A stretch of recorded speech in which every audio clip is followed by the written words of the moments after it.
தமிழ் பேரினத்தினுடைய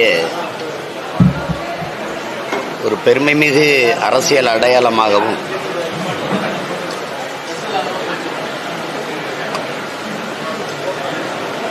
சமூக நீதி போராளியாகவும் சிறந்த கல்வியாளரும் சீர்திருத்தவாதியுமாக இருந்த எங்களுடைய தாத்தா ரெட்டமலை சீனிவாசன் அவர்களுடைய நினைவை போற்றுகிற நாள் என்று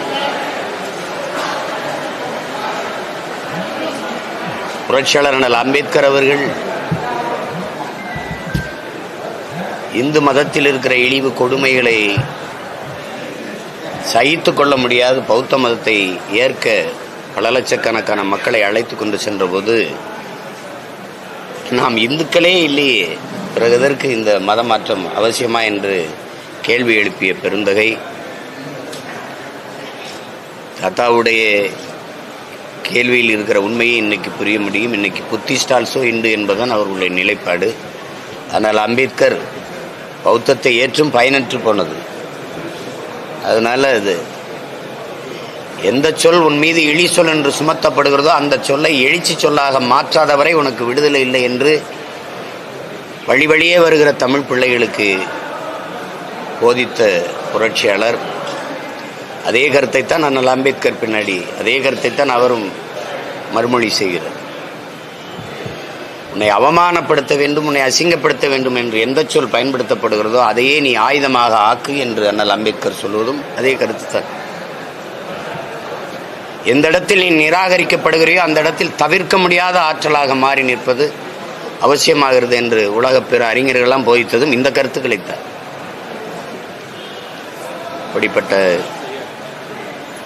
ஒரு பெரும் அடையாளம் எங்களுடைய தாத்தா ரெட்டமலை சீனிவாசன் அவர்கள்.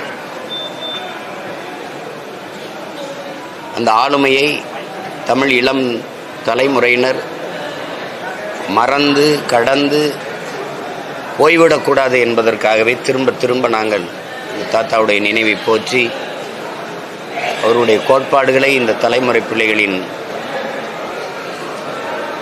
சிந்தனைக்குள் விதைத்து வருகிறோம். அவர் நினைவு போற்றுகிற அதே நேரத்தில் அவர் என்ன நோக்கத்திற்காக இறுதி வரை நின்று உழைத்தாரோ, என்ன வலியை தாங்கி இந்த நிலத்தில் இந்த மக்களின் வீழ்த்தப்பட்ட மக்களின் எழுச்சிக்கு அரும்பாடு ஆற்றினாரோ அந்த கடமையை உணர்ந்து பொறுப்புணர்வோடு பணியாற்றுவோம் என்கிற உறுதியை ஏற்பதின் மூலமாக எங்களுடைய தாத்தா இரட்டைமலை சீனிவாசன் அவர்களுக்கு அவருடைய பேர பிள்ளைகள் பெருமைமிக்க எங்களுடைய புகழ் வணக்கத்தை செலுத்துகிறோம்.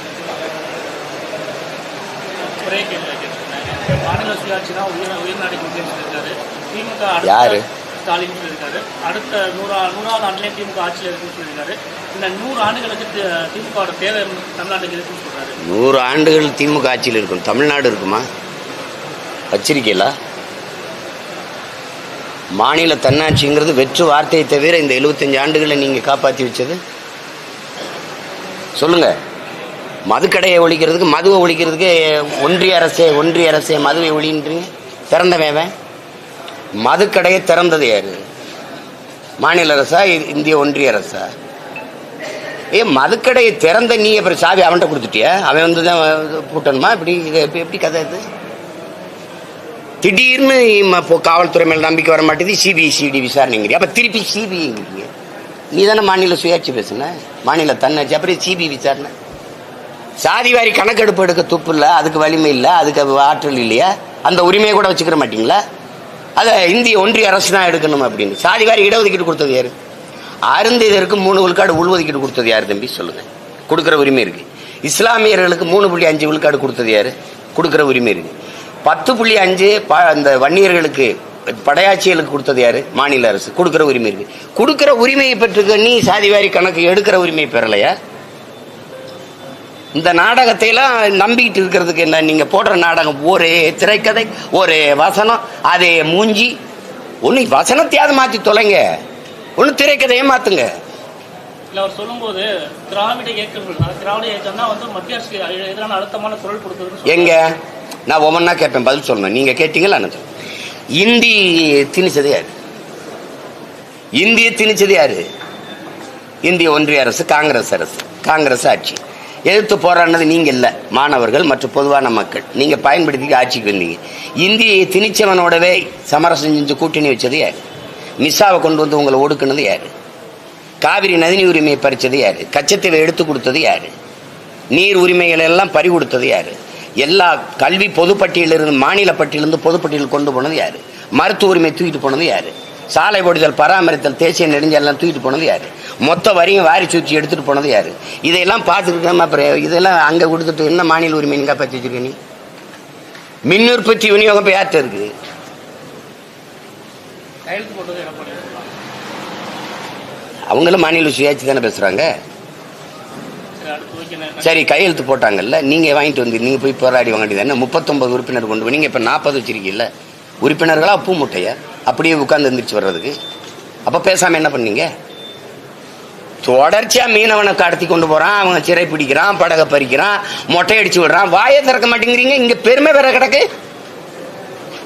75 ஆண்டு முற்பெரும் விழா. என்னது உங்களுக்கு? உரங்களும் கொண்டாட்டம். நாட்டு மக்களுக்கு திண்டாட்டத்தை தவிர வேற என்ன இருக்கு? 2009 யார்கிட்டயுமே இறங்கி வர ரசிகன் வந்து தம்பி விஜய் கூட்டணிக்கு அழைச்சால் பரிசீலிப்ப பேசணும்னு சொல்லியிருந்தீங்க. கூட்டணிக்கு அவர் அழைச்சா இல்லைங்க, அப்படி எங்க பார்த்துருக்கு?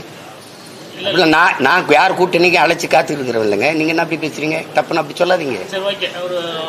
என் கொள்கையை ஏற்று இங்க இருக்கிற அரசியல் கட்சிகளுக்கு தலைவர் யாரு? அவர்களே. எனக்கு தலைவன் யாரு? உங்களுக்கு சொல்ல வேண்டியது இல்லை. எனக்கு ஒரு கோட்பாடு, கொள்கை, எனக்கு பாதை, பயணம், இலக்கு எல்லாம் தெளிவா இருக்கு.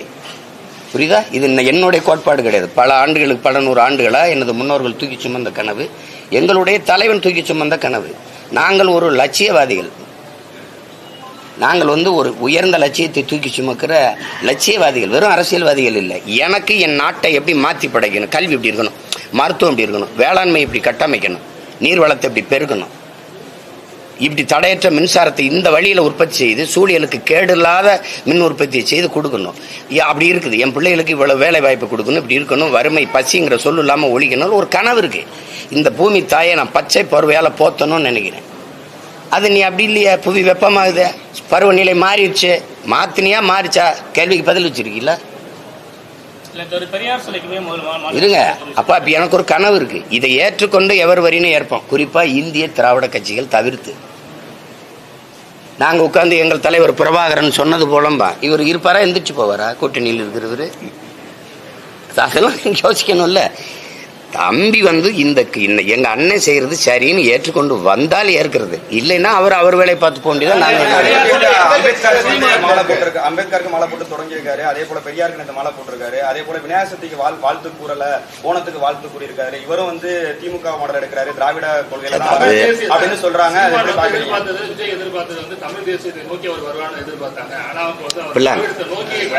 யாரும் பாருங்க, யாரும் வருவாரு போவாருன்னு எதிர்பார்த்துலாம் இருக்கிறது இல்ல. உங்ககிட்ட நான் கேட்கிறேன், ஒரு உடன்பிறந்த சகோதரர், நானே இந்த இடத்துக்கு வருவேன் நானே எதிர்பார்க்கல. நான் எங்க இருந்தேன்னா திராவிட அரசியல்ல, என் குடும்பம் எங்க இருந்தேன்னா இந்திய அரசியல்ல, காங்கிரஸ் அரசியல்ல. என்னை கொண்டாந்து நிறுத்தினது யாருன்னு உங்களுக்கு தெரியும். அப்படிங்கும்போது யாரும் வருவாருன்னு வரலாறு எந்த ஒரு தலைவனின் வருகைக்காகவும் காத்திருப்பதில்லை. அது இருப்பதில் ஒருவனை தேர்வு செய்து அவன் விரலை பிடித்து கொடுத்து நடந்து விடுங்கிறான். இதுதான் உலகம் முழுக்க இருக்க நீதி.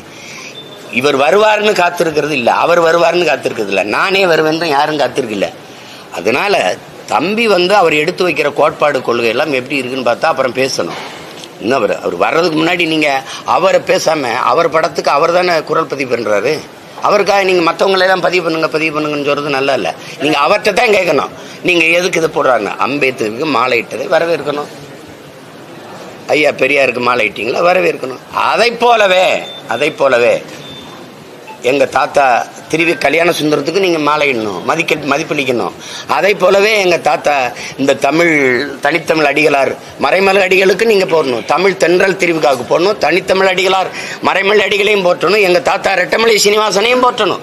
இன்னைக்கு போய் அவருக்கு ஒன்றும் பெரிய இந்த மாதிரி அடையாளங்கள் இல்லை. எங்க அடையாளம் மறைக்கப்பட்டிருக்கு. இந்த நெஞ்சளவு ஒரு செலவு வச்சிருப்பாங்க கிண்டியில். நான் அங்கிருந்து அங்கே போடுவேன், இன்னைக்கு இங்கே போடுறேன். நீங்க அதையும் பண்ணணும், தொடர்ச்சியா பண்ணணும்.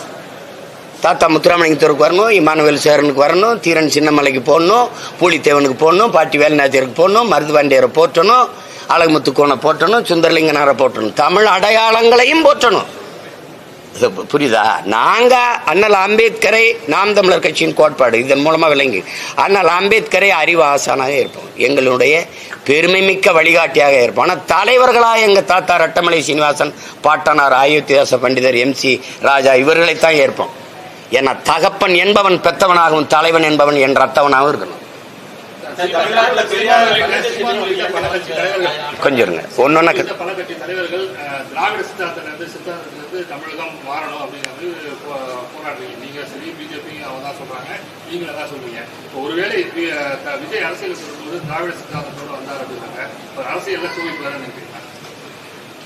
நீங்க யூகத்திலே கேட்க வந்தாருன்னா பொண்ணு என் தம்பி வந்து சொல்லட்டும். நான் தமிழ் தேசிய தத்துவத்தில் இருக்கேன். உங்களுக்கு நீங்க வியப்பா இருக்கு, இந்த நாடே ஏன் நாடு, இந்திய நாடே பாரத நாடே பைந்தமிழன், இந்திய நாடே ஏன் நாடு, இதை நான் சொன்னா கூட நீங்க வெறுக்கலாம். ஆனால் அம்பேத்கரே சொல்றாரு, இந்த நிலப்பரப்பு முழுதும் பரவி வாழ்ந்தவர்கள் அவர்கள் தான். இன்னும் பல பேர் தெற்காசிய முழுமைக்கும் பரவி வாழ்ந்த இனக்கூட்டம் தமிழர்கள்ன்றான். அப்ப இந்த நாடு தமிழ்நாடு, இங்க வாழுகிற மக்களினுடைய மொழி, கலை, இலக்கியம், பண்பாடு, தொன்று தொட்ட வேளாண்மை, அவருடைய பாட்டு, இசை, கூத்து, நடனம், இது அவன் வந்த பெண்ணிய உரிமை, அவர்களுக்கு என்ன பொருளாதார வளர்ச்சி, தொழில் கட்டமைப்பு, இதெல்லாம் இருக்குல்ல. தொன்று தொட்ட வேளாண்மை, நீர்வள பாதுகாப்பு, கடல் வளம், காட்டு வளம், நிலவளம், மலை வளம், மணல் வளம், இதெல்லாம் பாதுகாக்கிறதுக்கு ஒரு அரசியல் இருக்கு. இந்த தேசம் தமிழ் தேசம், இங்க இந்த அரசியல் தமிழ் தேச அரசியல் இதானே இருந்திருக்கணும். நீ இல்லாத இந்தியத்தை பிடிச்சிட்டு வர்ற, இல்லாத திராவிடத்தை பிடிச்சிட்டு வர்ற. இதே ஐயா ஸ்டாலின் அவர்கள், மாண்புமிக்க முதல்வர் அவர்கள், அமெரிக்காவில் போய் திராவிடம் பேசலையே.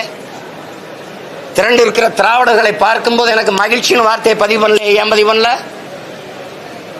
சொல்லுங்க? தமிழ் மக்களை எல்லாம் பார்க்கும்போது சாதி மதங்களை கடந்து நம்மளை ஒன்றிணைக்கிற வலிமை தமிழுக்குத்தான் உண்டு என்று ஏன் பேச வேண்டிய அவசியம் வருது?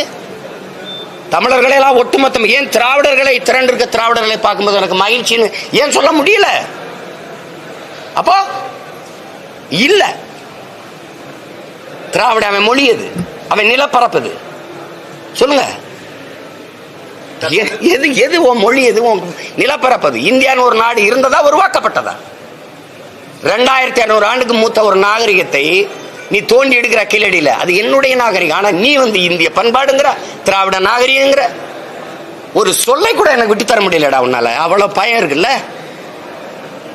எனது தமிழர் நாகரிகம்னு சொன்னா தமிழர் நிமிர்வான், என்னுடைய தொன்மம் வெளிப்படும். எந்த அடையாளத்தை எனக்கு இல்லாம அழிக்கிறத தவிர ஏன் இன்னைக்கு ரெட்டமலை சீனிவாசனுக்கு நீங்க எல்லாம் பெறுவாரிய இதே மாதிரி பேசல? ரெட்டமலை சீனிவாசனுக்கு மரியாதை செலுத்தல, சமூக நீதி, விளிம்புநிலை மக்களின் உரிமை அதெல்லாம் பாதுகாக்கப்படாதா? அதுக்காக நின்றவனுக்கு நீங்க ஏன் கொண்டாடல? சொல்லுங்க, அந்த வழி யாராவது சுமந்திருக்கலாம்? அவர் அளவுக்கு 400 பேர் படிக்கிற பள்ளிக்கூடத்துல நான் ஒருத்தன் தான்டா பாரு, என் பூராராயின்டா.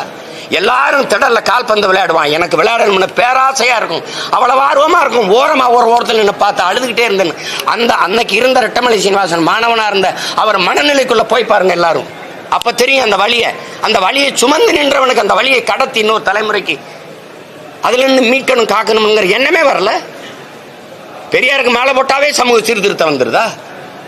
அதிலே விளிம்புநிலை மக்களின் உரிமைக்கு நிக்கிற அப்படி வந்துருதா என்ன? அப்ப அப்படி வந்துருதா? பெரியார் பெயரை பயன்படுத்தாம தமிழ்நாட்டு அரசியல் வந்து எடுபடாதுன்னு சொல்லி ஆர்எஸ் பாரதி சொல்லியிருக்காரு. இப்ப எங்க அரசியல் எடுபடுதா இல்லையா? எடுபடுதா இல்லையா? ஜெயலலிதாலும் தினம் பெரியார் பெரியார்னு பேசிட்டு தான் இருந்தாங்களே. கட்சி ஆரம்பிக்கும் போது வந்து பெரியார் பின்பற்றி தான் ஆரம்பிச்சு சொல்லிச்சு, வழிகாட்டின்னு இன்னைக்கும் சொல்றேன் வழிகாட்டி. பெரியாரை இங்க பாருங்க, பெரியாரை தமிழ் தேசியத்தின் எதிரியா நாங்க பார்க்கல, ஆனால் தமிழ் தேசியத்தின் தலைவரா ஏற்கல. இது எங்க கோட்பாடு. பெரியாரும் செய்தார். எப்படி சொல்லணும் நீங்க? சாதிய ஒழிப்புக்கு, பெண்ணிய உரிமைக்கு, இந்த தீண்டாமை கொடுமைக்கு, மூட பழக்கங்கள் ஒழிப்பிற்கு பெரியாரும் போராடினார். நாங்க ஏற்கிறோம், எதிர்க்கல. பெரியார் தான் போராடினார், அதை ஏற்கல, எதிர்க்கிறோம். உங்களுக்கு புரியுதுன்னு நினைக்கிறேன். அப்ப எங்க பாட்டை பாட்டுல பல்லாங்குழி ஆடிட்டு கோழி குண்டு அடிச்சுட்டு இருந்தாங்களா? அப்போ என்ன பண்ணா? என்னதான்டா எங்களுக்கு தருவீங்க? வீரன்னா மராட்டிய மன்னன் சிவாஜி தான், பெண்ணுன்னா சான்சி ராணி தான். எங்க பாட்டி வேலுநாச்சியார் என்ன பண்ணா? அடுக்கு பண்ணல, சட்டி பண்ண விளக்கிட்டு இருந்தாளா? எங்க பாட்டை பாட்டுலாம் வழக்கமா குச்சி வச்சு ஒட்டை அடிச்சுக்கிட்டு இருந்தானா? வாழு மேலு வச்சு நாங்க வீர போர் புரியலையா? 8 நாள் சண்டை போட்ட சிவாஜியை பத்தி பேசுற, 8 மாசம் சண்டை போட்ட என் பாட்டன் மருதுவண்டியை பத்தி பேச மாட்டேங்கிற, வரலாற்றுல வல்லபாய் பட்டேல வைக்கிற என் பாட்டன் வாவுசி வைக்க மாட்டேங்கிற. என்ன நினைச்சுக்கிட்டு இருக்கீங்க? எல்லாரும் விளையாட்டு பண்றீங்க. நீங்க பெரியார் தான் அப்படின்னா எங்க முன்னோர்கள் பண்ணல. சாதி ஒழிப்புக்கு வள்ளுவனை பிறப்பு ஒக்கும் எல்லா உயிருக்கும், அது தாண்டி தத்துவம் சொல்லு. பகுத்துண்டு பல் உயிர்கள் ஓம்புக, அதை தாண்டி பொது உடைமை தத்துவம் சொல்லு. யாரு பாடல? எங்கல்ல எவன் போறான்ல? அந்த பெருமை எனக்கு வரவே கூடாதுன்னு நினைச்சுக்கிட்டு இருந்தா இப்படி. எங்க முன்னோர்களை சாதியை வளர்க்கணும், ஆமா சாதி வேணும் அப்படி பேசினாங்களா? சாதிய சிந்தனை கொண்டவன் இறைவனை வழிபடவே அருகதை கட்டவன், சாதிய எண்ணம் கொண்டவன் அரசியலுக்கு வந்தால் நாடு நாசமாகிவிடும் சொன்னது நான் இல்ல, தெய்வ திருமகன் ஐயா முத்துராமலிங்க தேவர். அவரை நீ என்ன கொண்டு நிறுத்தின? சாதிய குறியீடா நிறுத்தின. வைத்தியநாதையர் கோயில் நுழைய போராட்டம் இருக்கும்போது எல்லா பயிலும் எதிர்த்தீங்க. ஐயரை நீங்க கூட்டிட்டு போங்க, நான் இருக்கேன்னு சொன்ன ஒரே சிங்கம் எங்க தாத்தா தெய்வ திருமணம் முத்துராமலிங்க தேவர் தான். வரலாறு இருக்குல்ல? பொய் பேசுறேனா? உழைக்கிற கை உயர்ந்தது, உண்கிற கை உயர்ந்தது, உழைக்கிற கை தாழ்ந்ததுங்கிற எண்ணம் எவருக்கு இருக்கக்கூடாது. இறைவனுக்கு முன்பு 2 கரமும் இணைத்தே வணங்குகிறோம், அதனால எல்லாம் சமம்ங்கிற எண்ணம் மக்களுக்கு வர வேணும்னு பேசுனது அவர் தான். நீ எங்களை கொண்டு சாதி சிம்முளுக்குள்ள அடைச்சு தேவரெல்லாம் சேர்ந்து நீங்க நம்ம சாதிக்கு இது தலைமையேற்க வரணும் நம்ம சாதிக்குன்னு சொல்லும்போது என்ன சொல்லியிருப்பாருன்னு நினைக்கிறீங்க? டே நான் கடல்ற என்னை கொண்டு குளம் குட்டை மாதிரி அடைக்க பாக்குறான்னு பேசினவர் அவர் தான். இதுவே முடியல. நீங்க சொல்லுங்க உங்க மதுவை ஒழிப்போம்.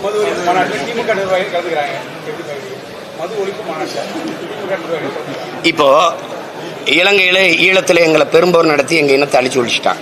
ஐநா என்ன தெரியுமா தீர்ப்பு கொடுத்துச்சு? இலங்கையை விசாரிச்சு ஒரு முடிவெடுத்துக்கல, இலங்கையை விசாரிச்சு அதுக்கு ஒரு தீர்ப்பு கொடுத்துக்கலாம்ங்குது. எப்படிப்பட்ட தீர்ப்பு? எவன் கொலகாரனும் நீயே விசாரிச்சு ஒரு தண்டனை கொடுத்துக்கப்பா, ஒரு தீர்ப்பை கொடுத்துக்கப்பா. இந்த பஞ்சாயத்து எப்படி இருக்கு? எப்படி இருக்கு சொல்லுங்க? நல்லா இருக்கா? இல்ல இல்ல, அந்த பஞ்சாயத்து தான் இது. யாரு யாரு திருடங்கையில சாவியை கொடுத்தா அப்படி இருக்கும்? ஏப்ப காய்ச்சி விற்கிற ஆலய முதலாளிகளை கூட அதுக்கு சரியான ஆள் ஐயா ஜெகத்ரட்சன், எங்க ஐயா டிஆர் பாலன் தான். 2 பேரும் போய் பங்கேற்றா சரியாது. மது ஒழிப்பை பத்தி பேச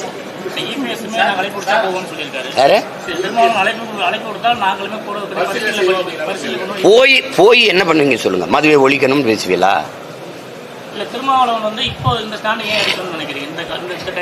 அது எங்க அண்ணன் தான் கேட்கணும். அது பாருங்க, அது நீங்க என்னை பத்தி கேட்டீங்க, பொதுவான செய்தியை கேட்டீங்க. சரி, அது எங்க அண்ணனை பத்தி, எங்க அண்ணன் புதுசா நேத்து கட்சி ஆரம்பிச்சிருலையே, எங்களுக்கெல்லாம் அரசியல் குரு. உங்களுக்கு புரியுதா? நான் நிற்கும் போது என் தம்பி என் பிள்ளை எல்லாம் கை கட்டி பின்னாடி நின்றுட்டு இருக்காங்களா, இது மாதிரி எங்க அண்ணன் பேசும்போது நான் நின்னவன். அதனால நீங்க என்கிட்ட இதில் அவ்வளவு கேட்கக்கூடாது, அது அவர்கிட்ட தான் போய் கேட்கணும். அவர் நல்லா பேச வரும். ஆட்சியில் பங்கு உறுதியா நீங்க வேண்டுகோள் வச்சீங்க அண்ணனுக்கு, இதை 26 தேர்தல் வரை கடைபிடிக்கணும்னு சொன்னீங்க. இப்ப சிஎம் பார்த்து வந்தவரை ஒரு இதுல இருந்து பின்வாங்கிட்டாருன்னு சொல்லி அரசியல் நோக்கி சொல்றாங்க. உங்களோட கருத்து நம்ம வேண்டுகோள் அதாவது இல்ல இல்ல இல்ல இல்ல, நீங்க இப்படிதான் பாக்கணும். எங்க அண்ணனுடைய கருத்துன்னு விடுங்க, தம்பி அவருடைய தம்பி என்னோட கருத்துன்னு வைங்க. கூட்ட ஆட்சியில நீங்க பங்கு தர மாட்டீங்கன்னு பேசுற நீ பெரிய ஆண்மகன் தானே, சிங்கம் தானே, பெரிய கொம்பு தானே, தனிச்சு நில்லு. ஏன் ஓட்டை வாங்கிடுவ? விடுதலை சிறுத்தைகள் ஓட்டை, மதிமுக ஓட்டை வாங்கிடுவ, கம்யூனிஸ்ட் ஓட்டை வாங்கிடுவ, இஸ்லாமிய அமைப்புகளுடைய வாக்கை வாங்கிடுவ. எல்லாரும் வாக்களை வென்று அதிகாரத்துக்கு வந்த பிறகு இல்ல நான் தான் ஆளுவேன், இதான்டா சனாதனம், இதான் சனாதனம், கொடிய சனாதனம் இதுதான். இதுதான் எல்லாருடைய வாக்கை, எல்லா மக்களுடைய வாக்கையும் பெற்று நான் என் குடும்பம் தான் அதிகாரத்தில் இருப்பேன், நான் நினைக்கிறதா ஆட்சி, என் கட்சி தான் ஆட்சி, ஒற்றை கட்சி ஆட்சி அப்படிங்கிறது தான் ஒற்றை கட்சி அதிகாரம்ங்கிறதா கொடிய சனாதனம். இதை விட எங்க சனாதனம் இருக்குது? இத்தனை கோடி மக்கள் நிறைஞ்சிருக்கிற தமிழ் மக்கள்கிட்ட இல்லாத ஒரு துணை முதல்வர் மறுபடியும் உங்க வீட்டில் தான் இருப்பாரா? சொல்லுங்க. எங்கள்ல ஒருத்தன் கூட வாடா டிப்டி சீஃப் மினிஸ்டருக்கு தகுதியெல்லாம் போச்சு இந்த நாட்டில். நீ சமூக நீதி பேசுவ, சனாதன ஒழிப்பு பேசுவ, கொடிய சனாதனம் இதுதான்.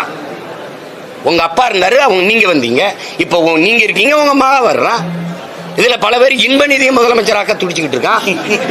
எங்களை கொத்தடிமைன்னு கூட சொல்லுங்க அப்படிங்கிறான். அவருக்கு விருது அவருக்குலாம். இது ஒரு புதுசு இல்லை, கொஞ்சம் தாமதமா வருது. புலி வருதுங்கிற கதை தான். வருது, அவர் தான் வர்றாரு, இருக்க போறாரு, எல்லாருக்கும் தெரிஞ்சதானே. விட்டு தொலைங்க. வந்தவொடனே நீ என்ன பண்ணும்? இந்த ஆசிரியர்கள் 40,000 பேர் தேர்வு எழுதிட்டு காத்திருக்காங்க, அவனுக்கு வேலை வந்துடும்.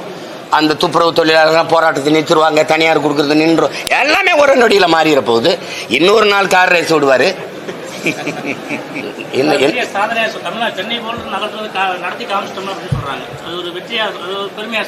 அப்படித்தான் தம்பி, நாங்க வயிறை நிறைக்க போராடுறவங்க, நீங்க வயிறை குறைக்க போராடுறீங்க. எங்கள் அண்ணன் தமிழரசன் சொல்கிறது, டே இந்த பணக்காரங்க இந்த அரசியல் அதிகாரத்தில் இருக்கிற இந்த அதிகாரிகள் எல்லாம் பானை இருக்குல்ல, பானை ஒன்று தான் தம்பி, பானை ஒன்று தான். ஆனால் உங்கள் வயிறுலாம் பானையின் வெளித்தோற்றம் போல ஊப்பி பிதிங்கிட்டு இருக்கு. உழைக்கும் மக்கள், வேளாண்குடி மக்கள், ஆலை தொழிலாளர்கள், பாட்டாளி வர்க்கம், எங்களுடைய வயிறு பானையின் உள்பக்கம் மாதிரி ஒட்டி இருக்கு. பானை ஒன்று தான். அது மாதிரி தான் நாங்கள். தம்பி உதயநிதி பசி பார்த்துருக்காரா? மாற்று உடை இல்லாமல் ஒரே உடை ஒரு வாரம் போட்டு பள்ளிக்கூடம் போயிருக்காரா? நாங்கள் போயிருக்கோம்ல. பயிற்சி கிடந்திருக்கீங்களா? சொல்லுங்க, பயிற்சி கிடந்திருக்கீங்களா? வெறும் கூழை குடிச்சிட்டு பள்ளிக்கூடம் போயிருக்கீங்களா?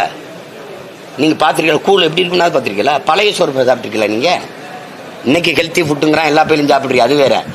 நீங்கள் திருப்பி ஒரு கொளுத்த பணக்கார விளையாட்டு. இப்போ கார் ஓட்டுறது புதுக்கோட்டையிலேருந்து போய் ஓட்டின ஒருத்தன் சொல்லு. ஓட விடு, எங்க அக்கா ஓட விடு, என் தங்கச்சி ஓட விடு. நீ இன்னைக்கு மாற்றுத்திறனாளி தான் இவ்வளவு பெரிய நாட்டின் மானத்தை காப்பாற்ற வேண்டியது இருக்கு. அவனாவது நான் 5-6 தங்க பதக்கத்தை வென்று வரான். நீ ஒழுங்கா இருக்கிற வெங்கல பதக்கத்துக்கு வெள்ளிக்கு சிரிச்சுக்கிட்டு வரான்.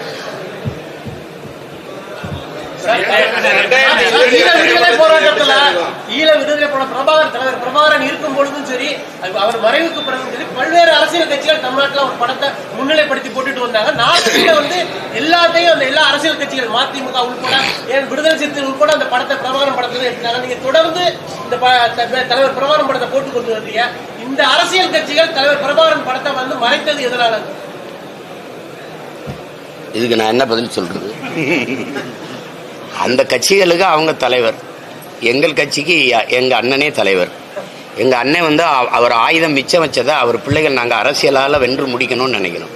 கையறு நிலையில் விடப்பட்ட தமிழ் சமூகத்துக்கு இருக்கிற கடைசி வாய்ப்பு அரசியல் விடுதலை தான் நாங்கள் உணர்ந்ததுனால உலகத் தமிழ் பேரின மக்கள் ஒன்றிணைந்து ஒரு அரசியல் பெருங்குடையாக மாறி அடக்கி ஒடிக்கப்பட்ட, ஏன்னா உலகத்தின் பெருமை மிக்க ஒரு இனம். எந்த வரலாற்று ஆய்வறிஞனும் மறிக்க முடியாது. எங்கள் தாத்தா காகிதம் இல்லத்து இந்தியாவின் ஆட்சி மொழி எதுவாக வர வேணும்னு பேசும்போது ஒரு மூத்த மொழி, தொன்மையான மொழி தான் வரணுங்கிற கோட்பாட்டை முன்வைக்கிறாங்க. அப்போ ஒருத்தர் பேசுகிறார் எழுந்து, இந்திய மொழிகளில் மிக மிக தொன்மையான மொழி, பழமையான மொழி ஆட்சி மொழியாக வரணும்னா அது தமிழ் தான் வர வேண்டும்.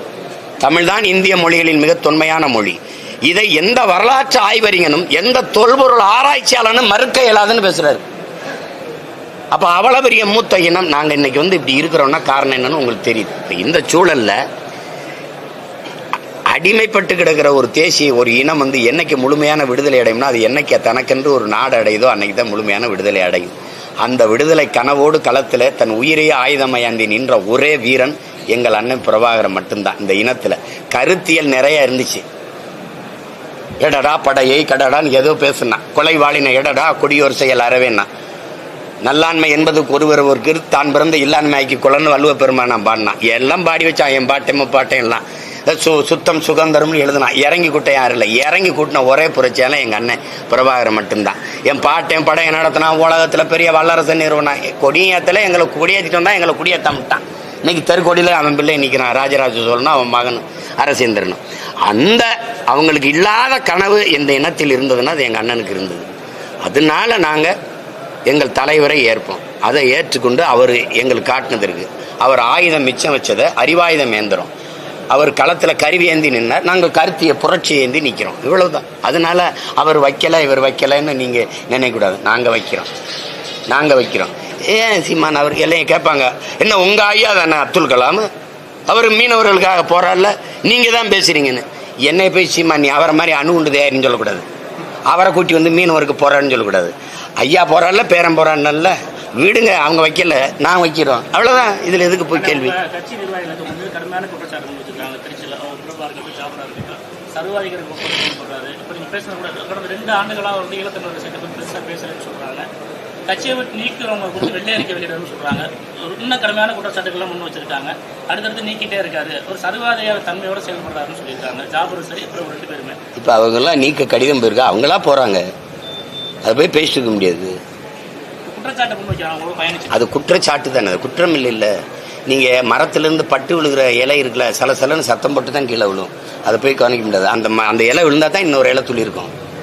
அதை போய் பேசிட்டு இருக்காதீங்க, அதை விடுங்க.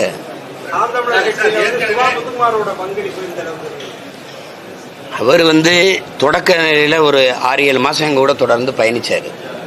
அப்போ அவருக்கு எனக்கு பெரிய அறிமுகம் இல்லை. அவர் நான் வந்து அந்த ராமேஸ்வரத்தில் பேசிட்டு கட்டாய கையெழுத்து போட்டுக்கிட்டு இருக்க போது எங்கள் அண்ணன் குளத்தூர் மணி சொல்லி அனுப்பி அவர் வந்தார். அப்போ முத்துக்குமார்னு ஒருத்தர் வந்திருக்கிறாரு பார்க்கணும். நான் ஒரு விடுதியில் தங்கி கையெழுத்திட்டு இருந்தேன். அப்புறம் சந்தித்தோம் முத. அதுக்கப்புறம் அந்த நெருக்கடியில் எனக்கு எல்லாம் போர் முற்று பெற்ற பிறகு நாங்கள் அரசியல் இயக்கமாக மாறுவது தவிர வழி இல்லைன்னு சூழல் வந்தபோது எங்களோட தோழிக்கு துணையாக நின்று இது பண்ணார். அவருடைய அனுபவம் இருந்தது. அவங்க பாதை வேறையாக இருந்தது. எங்களுடைய பாதை துவக்கில்ல வாக்கு. களப்பயிற்சினா இப்படி ஆயுதம் இந்தியா அது இல்லை. அதிலிருந்து அந்த அந்த விடுதலை போராட்டத்தை நீங்கள் புரிஞ்சுக்கணும். அதில் வந்து அந்த அரசியல் வந்து இந்த ஜனநாயக இந்த மக்களாட்சி ஏற்றுக்கொண்ட நாட்டில் எடுபடல. அதுக்கு பெரிய சான்று எங்கள் தாத்தா கலிய பெருமாளும் எங்கள் அண்ணன் பெரியவர் தமிழரசனும். அப்போ ஆமாம், அதுதான் நான் தாத்தான்னு சொல்கிறேன். அவங்க 2 பேரும் அது வந்து அவர் தாத்தாவே எனக்கு ஒரு புத்தகம் கொடுத்தாரு. அவருடைய வாழ்க்கை வரலாறு மக்கள் துணையோடு மரணத்தை வென்றவன். அதில் வந்து கடைசி பத்தியில் அவர் எழுதியிருக்கிறாரு. மக்களை அணிதிரட்டி அரசியல் படுத்தாமல் புரட்சியை முன்னெடுக்க முடியாதுன்னு அவராக கூப்பிட்டு இதை படிச்சு வச்சுக்கன்னு சொன்னார். அதுக்கப்புறம் அவங்க இறந்துட்டாங்க. இப்போ அந்த அவர் தாத்தா கடைசியாக சொன்னதை பேரங்க நாங்கள் பிடிச்சிட்டு பயணிக்கிறோம். எங்கள் அண்ணனே ஆயுதமேந்தி தான் ஒரு அடிமைப்படுத்தப்பட்ட தேசியனத்திற்கு உரிமையை மீட்க முடியும். மாசத்துங்க தான் சொல்கிறாரு. அது மக்கள் ஜனநாயக புரட்சிக்கும் தேசியன விடுதலைக்கும் ஒரு பெரிய வேறுபாடு இல்லை, 2 ஒன்று தான். அதை கற்றுணர்ந்த எங்கள் தலைவர் வந்து ஆயுதமேந்திய கிளர்ச்சியின் மூலம் தான் நம்ம இனத்தை விடுவிக்க முடியும்னு முழுமையாக நம்பின அவரே தமிழ் தேசிய கூட்டமைப்புன்னு ஒரு அரசியல் பேரியக்கத்தை கட்டமைச்சு 22 நாடாளுமன்ற உறுப்பினரை வென்று இலங்கை நாடாளுமன்றத்துக்குள்ள அனுப்புனாரு. ஏன் அனுப்புனாருன்னு உங்களுக்கு தெரியும். ஒரு பயணம் 2 தண்டவாளங்களுக்குள்ள அப்படி போனாதான் ஆயுதமேந்திய கிளர்ச்சி அரசியல் புரட்சி 2ம் சேர்ந்து போனாதான் வெல்ல முடியும்னு அவர் நம்பினார், உறுதியாக நம்பினார்.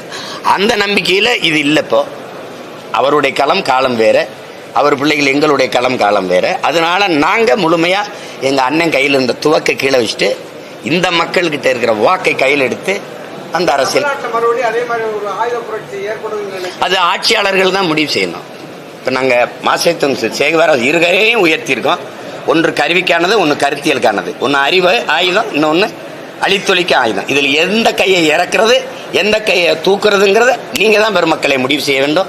ஏன்னா நான் எந்த ஆயுதம் எடுக்க வேண்டும் என்பதை எதிரி தான் முடிவு எடுக்கிறான். நான் மரம் அமைதியாக தான் இருக்க நினைக்குது, ஆனால் காற்று அதை எப்படி இருக்க விடுவதில்லை. நீ ஒழுங்காக இருந்தீன்னா நான் அசையாமல் இருப்பேன். நீ எப்படி வேகமாக அடிக்கிறீங்களோ அப்படி ஆடுவேன். அந்த ஆட்டத்தை நீங்க தான் பார்த்து ஆடணும். கட்சி தொடங்கியதிலிருந்து இதுவரை சந்தித்த பல தேர்தலில் வந்து நீங்க வந்து தனிச்சே போட்டிட்டு இருக்கீங்க. இந்த தேர்தல் இது வருகின்ற 26 தேர்தலையும் கூட்டணி அமைச்சு போட்டியிடாதுன்னா இத்தனை கால ஆண்டுகள் அவங்க பின்னாடி வர தொண்டர்களோட உழைப்பு வந்து வீணா போயிருங்கிற ஒரு இது போட்டிருக்கீங்க. அப்படிப்பட்ட தொண்டர்கள் எங்ககிட்ட இல்லையே, எங்ககிட்ட இல்லை. சுதந்திர பசி கொண்ட மக்களை சோற்று பசி ஒன்றும் செய்யாதுங்கிறதான் எங்கள் தலைவர் எங்களுக்கு கற்பித்தது. விலகி நின்று வேடிக்கை பார்க்கிற கண்கள் பார்த்து கொண்டே இருக்கட்டும். நீ தனித்து நில்லு, தனித்துவத்தோடு நில்லு. அதான் நாங்கள் கற்றுக்கொண்ட தத்துவம். கூட்டத்தோடு நிற்கிறவனுக்கு துணிவு தேவையில்லை, தனிச்சு நிற்கிறவனுக்கு தான் துணிவு தேவை. நாங்கள் வந்து இங்கே இருக்கிற அரசியல் தலைவர்களை பார்த்து அரசியல் செய்ய வந்தால் நீங்கள் பேசுகிறது சரி.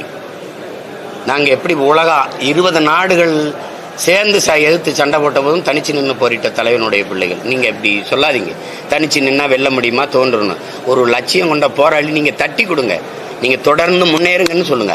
உங்கள் தொண்டர்கள் தோன்றுவாங்களா, ஐயோ இதாயிருவீங்களா, மருத்துவர் மாதிரி பேசுங்க. அடுத்த நொடி சாக போறனோட ஒன்றா அது பொழைச்சிக்கிருவீங்கன்னு சொல்கிறாங்களா, அந்த மாதிரி சொல்லுங்க. நீங்கள் ஏன் நானே அதை பற்றி கவலைப்படல, என் பிள்ளைகளே கவலைப்படல. நீங்கள் ஐயோ என்ன ஆகும்னு ஒன்று வர்றது. கூட்டணி இல்லாமல் எத்தனை நாளைக்கு இப்படி தனிச்சு நினைச்சு போராடுவீங்க, உங்கள் தொண்டர்களாக சுதந்திர மாட்டாங்களாங்கிறது. மறுபடி கூட்டணி வைக்க போகிறது, தம்பி விஜய் நானும் சேர்ந்துருவோம் அப்படிங்கிற ஒரு நிலைப்பாடு இருந்தால் தனியாக நிற்கிறது தானே உங்கள் பலம். எது கூட்டணி வைக்கிறீங்கிறது. இப்ப என்னதான் செய்ய சொல்றீங்க? இப்போ வந்து எடப்பாடி பண்ணது அதிமுகவோட சீமான் 2026 கூட்டணி வைப்பாரு அப்படிங்கிற மாதிரி அரசியல் விமர்சகர்கள் பேசுறாங்க. வந்து ஒத்த கருத்துடைய கட்சிகள் வந்து வந்துச்சுன்னா நாங்கள் தைரியமா போட்டி போடுவோம் அப்படின்றாங்க. அதே திமுக வந்து என்ன சொல்றாங்க, 200க்கும் மேற்பட்ட இடங்கள்ல வரலாறு காணாத அளவுக்கு நாங்கள் வெற்றி பெறுவோம் அப்படின்னு அவங்க சொல்றாங்க. இப்ப அதிமுக பிளவுபட்டிருக்கு. இப்ப விஜய் களத்துல வராரு. இப்ப சீமான் வந்து தொடர்ச்சியா வந்து தனிச்சே போட்டி இருக்காரு. பெரிய 2026 தேர்தலில் எப்படி சிதறி கிடக்கிறது ஆளுங்கட்சி பலமா இருக்கும். அப்போ சீமானை பொறுத்த வரைக்கும் அதிமுக கூட்டணிக்கு வாய்ப்பு இருக்கு அப்படிங்கிற மாதிரி அரசியல் விமர்சகர்கள் சொல்றாங்க. அதுக்கான வாய்ப்புகள் இருக்கா? அது விமர்சனங்கள் தானே, அது விமர்சகர்கள் தானே, அதை போய் பொருட்படுத்திக்கிட்டு இருக்காங்க. அவர்கள் விமர்சிச்சுட்டு தான் இருப்பாங்க. விமர்சனங்களை கருத்துக்களை சொல்லிக்கிட்டே இருப்பாங்க. அவங்களுக்கு என்ன களத்தில் வந்து நின்று பேசணும்ல மக்களுக்கு. ஒரு தலைவன் என்பவன் இங்கே பாருங்க, அந்த அடித்தட்டு மக்கள், உழைக்கும் மக்களோடு வாழ்ந்து அவங்களோட அங்கிருந்து வந்தவனாக இருக்கணும். பசி அறிஞர் 2 வேளை பட்டி கிடந்தா பசின்னு அருமை தெரியும். அப்படி இருக்கிறவங்க தானே தலைமை ஏற்று போக முடியும். தண்ணின்னு எழுதுனா தாக நிற்காதுல்ல. தலைமைக்கு அதிகாரம் வேணுங்கிற ஒரு கேள்வி இருக்கு. நம்ம அதிகாரத்துக்கு வந்தால் பிரச்சனையை சரி பண்ணலாங்கிற ஒரு கேள்வி. சரி பண்ணலாம். யார் தரணும்? மக்கள் தரணும். நாங்கள் தொடர்ச்சியாக செய்து கொண்டே இருக்கணும். மக்கள் நம்பிக்கை வரும்போது எங்களுக்கு தருவாங்க. அதுக்காக சமரசம் செய்ய முடியாதுல்ல. யாரோட சேர்ந்து அதிகாரத்தை பண்ணுவீங்க? இன்னைக்கு இந்த ஆட்சியாளர்களை இயக்குறதெல்லாம் யாரு? நாங்கள் செய்யலை. முருகன் மாநாடு யாருக்காக செஞ்சீங்க? முருகன் நேற்று தான் இந்த வயல் எடுத்துட்டு போய் பழனியில் உட்காந்த மாதிரியே திடீர்னு முருகன் மாநாடு போடுறீங்க. எதுக்கு போடுறீங்க? இப்போ தான் பெண் காவலர்களுக்கு மருத்துவ இந்த 1 ஆண்டு விடுமுறைங்கிறீங்க. 1 ஆண்டு விடுமுறை சம்பளத்தோடு கொடுப்பங்கிறீங்க. இப்போ தான் எங்கள் பிள்ளைகள்லாம் கற்பிணி ஆகுறாங்களா? அதெல்லாம் நாங்கள் வந்து ஒரு அழுத்தம் கொடுக்கும்போது பேச வேண்டிய தேவை வருது. நடிகர்கள் கடந்த காலத்தில் விமர்சனம் இருந்தது. விஜய்க்கு தகுதி இருக்குன்னு நினைக்கிறீங்களா? திரைப்படம் இருந்துட்டு ஒரு நாடான ஆசையோடு வர்றாரு. அந்த தகுதி அவருக்கு இருக்கு. நீங்கள் திரைத்துறையிலே இருந்திருக்கீங்க, அரசியல் விஜய் வந்து திரைத்துறையில அரசியல் வராது. விஜய்க்கு நீங்கள் சொல்லக்கூடிய அறிவுரை சீரியல் சொல்லக்கூடிய அறிவுரை என்ன? தகுதி இருக்கா? இல்லை, ஒரு தேசிய இனத்திற்கு அதுவும் உரிமை இழந்து உணர்வை இழந்துருச்சு. அதனால தான் உரிமை இழக்குது. உடைமை இழந்து உயிரை இழக்கிற அவல நிலைக்கு தள்ளப்பட்டிருக்கிற ஒரு தேசிய இனத்துக்கு தலைமையேற்று நிற்கணும்னா அதுக்கு வெறும் திரைப்புகள் மட்டும் பத்தாது. எனக்கு என் தலைவன் கற்பித்தது, தமிழ் இனத்திற்கு தலைமையேற்கிற தகுதியை ஒருவர் எப்போது பெறுவாரேயானால், என்னைக்கு சாவுக்கு அஞ்சாது, மரணத்துக்கு அஞ்சாது துணிந்து நிற்கிறவர் எவரோ அவருக்கு தான் தலைமையேற்கிற தகுதி வரும். அதை எங்கள் கற்பிச்சார். அதனால அந்த துணிவு அது இருக்கணும். 2வது, நம்முடைய வரலாறு என்ன, நம்முடைய மொழியின் பெருமை என்ன, வரலாறு என்ன, நம்முடைய நிலம், அதனுடைய வளம் என்ன, இது நிறைய கற்றுக்கொள்ள வேண்டியது. அது கொஞ்சம் கொஞ்சமாக என் தம்பி தெரிஞ்சுக்கிட்டு வருவாருன்னு நம்புவோம். ஒருவேளை உங்களை கொள்கையோட ஒத்து போனாங்கன்னா நீங்கள் 24 சேர்ந்து பயணிக்க வாய்ப்பு இருக்கா? அதாவது நான் முன்னாடி பிறந்துட்டேங்கிறதுக்காக என்னையே முச்சந்தில் வச்சு நீங்கள் எல்லாரும் அடிச்சுக்கிட்டு இருக்கிறது நல்லா இல்லை. இது மாதிரி ஒரு தடவை என் தம்பி கட்சி தொடங்கின பிறகு உங்களை சந்திக்கும் போது இந்த கேள்வி கேளுங்க. நீங்கள் உங்கள் அண்ணனோட கூட்டின்னு வைப்பீங்களா? நீங்கள் இதை எத்தனை தடவை என்கிட்ட கேட்டீங்க? ஒரு தடவையாவது அவர்கிட்ட கேட்குறீங்களா? இல்லை கொடி அறிமுகத்தில் கேட்டீங்களா? மாநாடு முடிஞ்சோன்னா அவர் உங்களை சந்திப்பார்ல, எங்க 26 தேர்தலில் நீங்கள் தனிச்சு நிற்பீங்களா, கூட்டணி வைப்பீங்களா? கேளுங்க, ஒரு தடவை கேளுங்க. என்னையே நான் கேட்குறீங்க. இப்போ நான் தனிச்சு தான் போட்டிடுவேன். நான் இப்போ சொல்கிறேன், அவர்கிட்ட கேளுங்க. இல்லைங்க நான் எங்கள் அண்ணன் கூட போவேன்னா அன்னைக்கு யோசிப்போம். என்னையவே பேச வைக்கிறீங்க.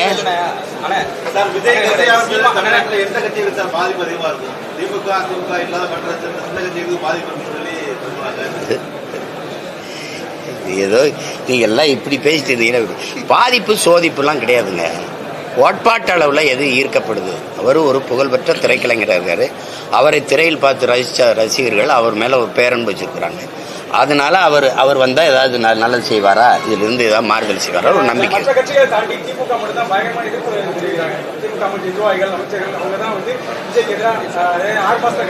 சரி, மற்ற கட்சிகளை தாண்டி திமுக தான் என்னைய கடுமையாக இருக்குது.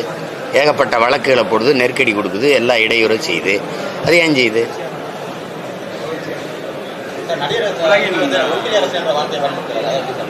ஒன்றிய அரசுன்னு தானே தம்பி சொல்ல முடியும். India, that is Bharat, shall be an union of states. யார்? அரசியலமைப்பு சட்டம். ஆல் இந்தியா ரேடியோ தானே, இந்திய ரேடியோ இல்லை. மாநிலங்கள் அவை தான். எது மாநிலங்கள் அவை தான். அது ராஜ்யசபா மெம்பர்னு வைக்கிறேன்னு, அது மாநிலங்கள் அவை தான்.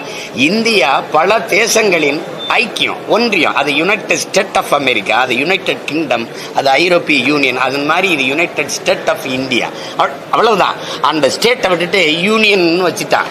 இதுல போய் குழப்பிக்காதீங்க. ஒன்றிய அரசுன்னு தான் சொல்ல முடியும். அதுக்காக எங்களுக்கு இந்த நாட்டு பற்று எல்லாம் பேசக்கூடாது. நாடு என்னது?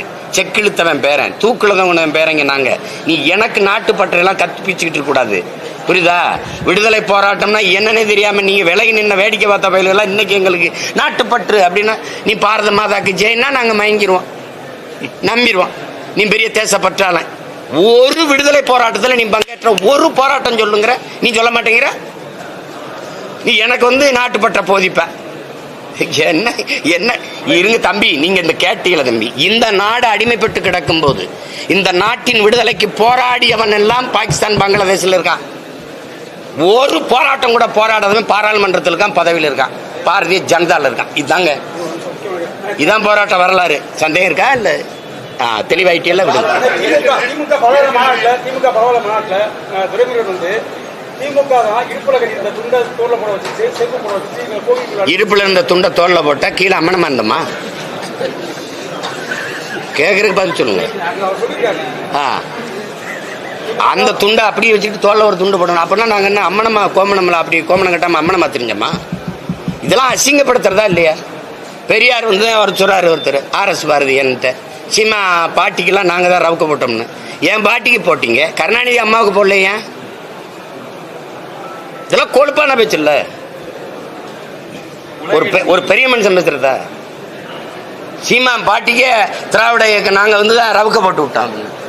யோ, உன் கட்சி தலைவருடைய அம்மாவே சும்மா நிக்குதப்பா, அதுக்கு ஒரு ரவுக்கையை போட்டு விட்டு வாப்பா. இங்க பாருங்க, அது ஒரு காலம். நீங்க பேசுனது இது பிரபாகரன் பிள்ளைகளின் காலம். அது வார்த்தை ஒவ்வொன்றும் தோட்டா மாதிரி பாயும். சும்மா அப்படி போயிட்டு கூடாது. என்னை விடுங்க, என் தங்கச்சி என் தம்பிகள்கிட்ட பேசி தப்பிக்க சொல்லுங்க பாப்பா. உங்களை முழுக்க அரசியல் பொருத்தப்பட்ட எழுச்சி மிக்க இளைஞர்களின் படம் இது. சும்மா ஏதாவது வாய்க்கு வந்தது போயிட்டு அப்படி திரிய முடியாது. இங்க ஒழுங்கா பாடம் நடத்தணும், கதையெல்லாம் விட்டுக்கிட்டு இருக்க முடியாது. இங்க பாடம் ஒழுங்கா நடத்தணும்.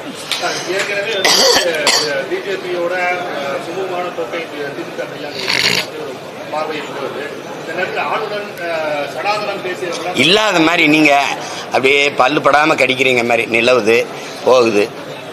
100 ரூபா அந்த காசு செல்லா காசு வெளியிட்டதுக்கு என்ன ஆட்டம்? இதே ஆளுநரை மாற்றணும் அப்படின்ட்டு அப்புறம் அவர் கையை பிடிச்சா அப்படியே ஒன்றா விருந்து சாப்பிட்றீங்க. ஆளுநர் மாளிகையில் இது வேற ஆளுநரா? சலவைக்கு போட்டு வாங்கிட்டு வந்துருக்காங்களா? அதே ஆள் தானே. என்ன நீங்க பண்றதெல்லாம் இதெல்லாம் உங்களுக்கு ஒரு கொடுமை. இங்க பாருங்க, நீங்க எழுதி வைங்க. உங்க எல்லாருக்கு முன்னாடி நான் சொல்றேன், ஒருவேளை ஐயா சந்திரபாபு நாயுடு, ஐயா நிதிஷ்குமார் இந்த ஆட்சியில இருந்த அப்படி அந்த ஆதரவுல இருந்து விலகுனா தன்னுடைய 22 உறுப்பினரோட உள்ள போய் ஐயா ஆதரவு கொடுப்பாரு. நீங்க இது நடக்குதா இல்லையான்னு மட்டும் பாரு. உலகின் எல்லா தமிழர்களுக்காகவும் குரல் கொடுக்குறீங்க, குறிப்பா ஈழத் தமிழர்களுக்காக உங்களுடைய வலிமையான. நீங்க உலக தமிழர்களுக்கு மட்டும்தான் நாங்க பேசுறோம்னு நீங்க சொல்றதே நான் எதிர்க்கிறேன். அவர் ஒரு இப்ப ஊடகவியலாளர் தான். இருங்க அப்படி சொல்லுது. உலக மானுடர்கள், உலக உயிர்களுக்கு அரசியல் பேசுறோம். நீங்க இதுக்கு மட்டும்தான் குரல் கொடுக்குறீங்கன்ற. 2 விழுக்காடு தான் தண்ணி இருக்கும்போது அதை 20 விழுக்காடு ஆக்குறது எப்படின்னு சிந்திக்காம எப்படா 2 விழுக்காடு தண்ணியை வித்தா சம்பாதிக்கலாம்னு நினைச்ச மனித மூளை தாண்டா இந்த உலக உயிர்களுக்கு செஞ்ச துரோகம்னு பேசுறது வந்து தமிழர்களுக்கா? இருங்க, புவி வெப்பமா அதை தடுக்கணும்னா மரம் வளர்க்கணும்டா அந்த அப்படின்னு பேசுறதெல்லாம் என்ன தமிழர்களுக்கு மட்டுமா? உலக உயிர்களுக்கான அரசியலை செய்யறோம். நீங்க திடீர்னு எங்களை வந்து எங்க தாத்தா சொன்ன மாதிரி குட்டைகள் அடைக்காதீங்க எங்களை. நாங்க பெருங்கடல். சொல்லுங்க. சரி, ஈழ தேசத்தில் தற்பொழுது பொதுவாக ஈழ தேசிய அரசியலுக்கு நாம் தமிழருக்கும் நிறைய தொடர்புகள் உள்ளது. ஈழ தேசத்தில் தற்பொழுது ஒரு ஜனாதிபதி தேர்தல் 21ஆம் தேதி தொடங்குகிறது. அரியணை திறன் என்ற ஒரு வேட்பாளரை பொது தமிழ் வேட்பாளராக அறிவிக்கப்பட்டுள்ளார். அதற்காக நீங்கள் நாம் தமிழருக்கு சார்பாக அந்த ஈழ தேச மக்களுக்கு கூற விரும்புவது என்ன? அது ஒன்று. இரண்டாவது, இது ஈழ தேச மக்களின் உள்ளேயே அவர்களுடைய ஒரு எப்படி இல்ல புரியுது. இப்ப நீங்க இல்ல இப்ப வந்து இப்ப நாங்க வந்து வென்று அதிகாரத்துக்கு வரணுங்கிறது எங்களுடைய கனவு. ஆனால் அதுக்கடையில தமிழ் தேசியன மக்கள் எங்களுடைய அரசியல் புரிதல் என்ன, எங்களுடைய ஓர்மை எவ்வளவு. நீங்கள் தேவேந்திர நிறுத்தினா தேவர் போட மாட்டார், படையாச்சி நிறுத்தினா பறையர் போட மாட்டார். இந்த மாதிரி பிளவுகள்லாம் இருக்குது. இந்துவை நிறுத்தினா இஸ்லாமியர் போட, இதெல்லாம் இல்லை. நாங்கள் தேசியன மக்களாக திரள்கிறோம்ங்கிற ஒரு இது இருக்குல்ல, ஒரு கட்டமைப்பு இருக்குல்ல, அது அவசியப்படுது. அதுக்காகத்தான் நாங்கள் தொடர்ச்சியாக தனியாக நின்று எவருடைய வாக்கு இல்லாமல் நாங்கள் நின்று இது இந்த 36 லட்சம்னா எங்கள் வாக்கு அப்படின்னு நாங்கள் சொல்ல முடியுதுல்ல. இது எந்த கட்சி சொல்லும்? சொல்லுங்க, எந்த கட்சி சொல்லும்? இந்தியாவில் தம்பி நீங்க கேட்டுங்க, இந்தியாவிலே சந்திரசேகர் ராவ் 2 முறை முதலமைச்சராக இருந்திருக்காரு. அம்மா மாயாவதி அதுக்கு இணையா தனிச்சு நின்று வாக்கை பெற்று 8 விழுக்காட்டுக்கு மேல பெற்று அங்கீகாரம் பெற்றிருக்க ஒரே கட்சி இந்தியாவில் நாம் தமிழ் கட்சி தான். இதை நீங்க பேச மாட்டீங்க, நாங்க சொல்லணும்ல. அப்படி இருக்கும்போது அதே அரசியல் மாதிரி இன்னைக்கு இலங்கையில வந்து அதிபருக்கு நாங்க வரல, அது வேற. ஆனால் தமிழ் மக்கள் உணர்வாக நாங்க ஒன்றா நிக்கிறோம். எங்களுக்கான உரிமைங்கிறது தனித்தமிழ் சோசலிச குடியரசை தவிர எங்களுக்கு தீர்வு இல்லை. சும்மா அதுக்குள்ளே ஒரு தீர்வு, இதுக்குள்ள ஒரு தீர்வு, அப்படி அது இல்லை. அதனால அந்த நிக்கிற அந்த ஒருமித்த கருத்தோடு நிக்கிற பொது வேட்பாளரை நம்ம ஆதரிக்கிறோம். அதில் அது வந்து சுயநிர்ணய உரிமைக்கு அது பக்கபலமாக இருக்குமா இந்த தேர்தல் முடிவு? அது அவங்க என்ன சொல்லுவாங்க, சுயநிர்ணய உரிமை மூலமாக போய் தனித்தமிழில் குடியரசுக்கான பொது வாக்கெடுப்பை எடுக்க வைக்கணும்னு சொல்லுவாங்க. இப்போ நமக்கு வந்து ஒரே இதுதான் ரெஃபரண்டம்னு ஆங்கிலத்தில் சொல்ற மாதிரி. திராவிட கட்சிகள் போல அங்குள்ள தமிழரசு கட்சி இதற்கு எதிர்ப்பாக ஒரு அறிக்கை வெளியிட்டுள்ளது. அதை பற்றி இந்த தமிழ் மக்களின் வாக்கு வலிமையை ஓர்மைப்படுத்தி காட்டணுங்கிற அந்த நோக்கம் வந்து மிகச்சரியானது. அதை நான் ஆதரிக்கிறேன். ஏன்னா இந்த நிலத்திலே நாங்கள் அதான் பண்ணுறோம். நாங்கள் வந்து இந்த கட்சியோட போனால் வெள்ளலாம் 2 சீட்டு எடுக்கலாம், 3 சீட்டு வெள்ளலாம், 2 பாராளுமன்றம் போகலாம். அது இல்லை. சீட்டுக்கு நோட்டுக்கு கைகட்டல. நாட்டை ஊரான்ட்ட கொடுத்துட்டு 4-3 சீட்டுக்கு முட்டிக்கால் போடுற அந்த அரசியலை என் முன்னவர்கள் செய்ததை நாங்கள் செய்ய விரும்பலை. ஏன்னா இது கற்றறிவு இல்லை, பட்டறிவு. படிப்பறிவை விட பட்டறிவு. எங்கள் முன்னவர்கள் செய்த பிழையை இந்த தலைமுறை பிள்ளைகள் நாங்கள் செஞ்சிடக்கூடாதுன்னு நினைக்கிறோம். அதே தான் அவங்களும் நினைக்கிறாங்க. அது வந்து நாங்கள் ஜெயிக்கிறோம் தோக்குறோம் அதை பற்றி இல்லை. நாடே அழிக்கப்பட்டுருச்சு, மொத்த இனமும் கொல்லப்பட்டுருச்சு. ஆனால் எந்த நிலையிலையும் நாங்கள் ஒன்றா வெட்டிய மரத்தின் வேர்லேருந்து மொத்தமாக துளிர்க்கிற மரம் போல் நாங்கள் எழுவோம்னு காட்டுறதுக்கு ஒரே கூர்மையாக ஒரு வேட்பாளரை நீர்த்தி அடிக்கிறது தான் சரியாக இருக்கும். 2026 நீங்க நேரடியா போட்டி போட வாய்ப்பு இருக்கா சார்? இது என்ன கேள்வி? ஆமாம், என்னங்க நான் போட்டியிடாமல் எப்படிங்க இருப்பேன்? ஏங்க கப்பலை இல்லை கப்பலை நான் தானே ஓட்டணும். அப்ப நீங்க கப்பல்ல வருவீங்களான்னு கேட்டீங்கன்னா எப்படி? காங்கிரஸ் இந்த இடத்துல நாங்க நிற்போம் நின்று வந்து அவங்க கோப்படிப்பு சொல்லி ஏற்கனவே கடந்த காலங்களில் சீமான் வந்து எந்த அரசியல் கட்சி தலைவரோட போட்டி போடுறது நான் எதிர்த்து மோதி வீழ்த்துற அளவுக்கு இங்க ஒருத்தரும் தலைவர் இல்லை. அதனால அதை விடுங்க. என் தத்துவம் தான் தலைமை இருக்கும். நாங்க எடுத்து வைக்கிற கொள்கை. நீங்க இந்த வாட்டி 26 தேர்தலை நாங்கள் எதிர்கொள்ளும் போது நாங்க எப்படி ஆட்சி செய்வோம்னு சொல்லுவோம் பார்த்தீங்களா? அதை பாருங்க. அது இந்தியாவில் வேற எந்த அரசியல் கட்சி தான் செய்தான்னு பாருங்க. அதுக்கப்புறம் 2003 டாஸ்மாக் மதுபான விற்பனை வந்து 3 கோடிக்கு வியாபாரம் ஆயிருக்கு. இப்ப 2023 52 கோடிக்கு வியாபாரம் ஆயிருக்கு. இந்த இது இருக்க சூழ்நிலை இளைய சமுதாயத்துக்கு என்ன சொல்ல விரும்புறீங்களா? நல்லா குடிங்க, நல்லா குடிச்சு நாட்டை வளங்க, இது பண்ணுங்க. வேற நான் என்ன சொல்றதுக்கு இருக்கு? படிப்பகங்களை திறந்தவனை மறந்துட்டு குடிப்பவங்களை திறந்தவனை கொண்டாடிட்டு இதெல்லாம் இந்த 70 ஆண்டுகால 75 ஆண்டுகால பவள விழாவில் வருதா? இந்த சாதனையெல்லாம் நீங்க தான் கேட்கணும். நீங்க எதுக்கு எனக்கு ஆட்சியில பங்கு உனக்கு எதிர்பார்க்கல? அப்ப 18 ஆண்டுகள் இந்திய ஒன்றிய அரசுல பங்கு எதுக்கு வைத்தீங்க? நீங்க கூட்டணி தானே வச்சீங்க காங்கிரஸோட. அப்பயும் அந்த அமைச்சரவையில் எதுக்கு பங்கு கேட்டி வாங்கினீங்க? எதுக்கு வாங்கினீங்க? காங்கிரஸ் ஆட்சியில பங்கு, ஐக்கிய குஜராத் ஆட்சியில பங்கு, தேவேகவுட ஆட்சியில பங்கு, பிபி சிங் ஆட்சியில பங்கு, வாஜ்பாய் ஆட்சியில பங்கு. அப்படின்னா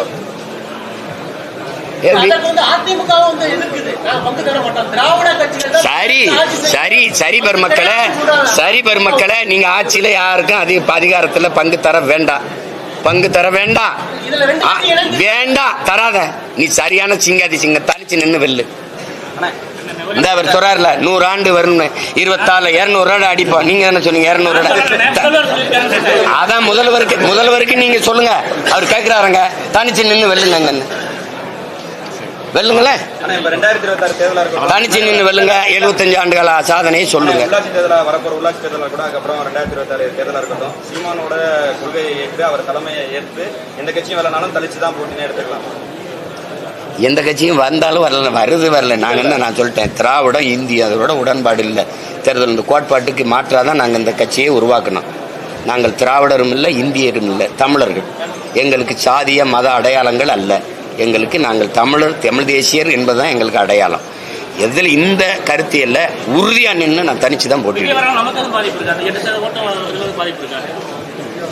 என்னால எல்லாருக்கும் பாதிப்புன்னு இருந்தீங்க, இப்ப திடீர்னு பாதிப்புங்கிறீங்க. எனக்கு நல்லா இருக்கு, எந்த பாதிப்பும் கிடையாது. வேற ஏதாவது அதை ஆட்சியில் இருக்கிறவங்க சொல்லணும். நான் கூட திரும்ப சொன்னேன், நீங்க ஏன் கோயில் கோயிலா போய் கும்பிட்டுக்கிட்டீங்க? உங்க கணவரை முதலமைச்சராக்குனதே நான் தானே. 63 இடத்தை தீர்மானிச்சது நாங்க. அவங்க வென்ற 34 இடத்துல அவங்க 1100 500 அங்க 15,000 18,000 22,000 வாக்குகளை வச்சிருக்கேன். நான் கெஞ்சி சொன்னேன். அது கேட்க வேண்டியவர் கேட்கல. அதனால இன்னைக்கு சிக்கல். திருப்பி இந்த 26 ஆட்டத்தில் அப்புறம் பார்ப்போம்.